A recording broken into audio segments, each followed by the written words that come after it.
There's only one Quran. There are no various versions or whatnot. It's one standard copy of the Quran across the Muslim world. And really, there's not been any variant versions of the Quran. The Quran is the Quran for all sects and schisms and groups of Islam. And we also, all Muslims take pride in the fact there is but one Quran. There's no variants of the Quran. In other words, if you were to compare two printed Qurans, you're going to see differences between them. The standard narrative has holes in it. We're talking about slight differences in pronunciations, slight differences in letters, slight differences in harakat. In some of our brothers who live in Algeria or Morocco or other North African countries, they recite the Quran in a slightly different way. Not just a voice or not just a speaking style, but also changes in letters and words and harakat. And these variances are memorized at specialized institutions known as the schools of the qira'ah. The standard narrative has holes in it. That's what I'm going to say.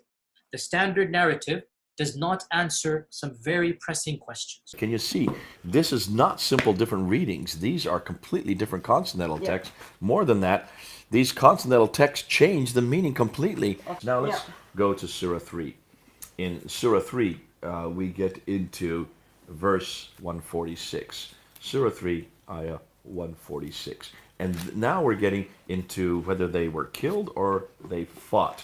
We're talking about slight differences in pronunciations, slight differences in letters. 146. Oh dear, here we go. The prophets, according to my Hafs, it is qatala. There it is, qatala. Okay. And that means they fought. The prophets fought. Okay, I've got Al-Bazi version, okay? Surah 3 verse 146 is Kutala. Kutala, wait a minute. Kutala. That means they were killed. They were killed. So it talks about the prophets. It talks about prophets were killed.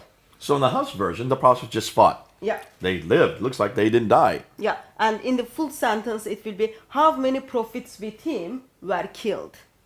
Rather than how many prophets with him fought with him. Yeah. So how many a prophet fought with him and fought many religious scholars is what it's saying in the Hafs. Yeah. And then we've got the same problem with the Warsh Quran, Warsh 304.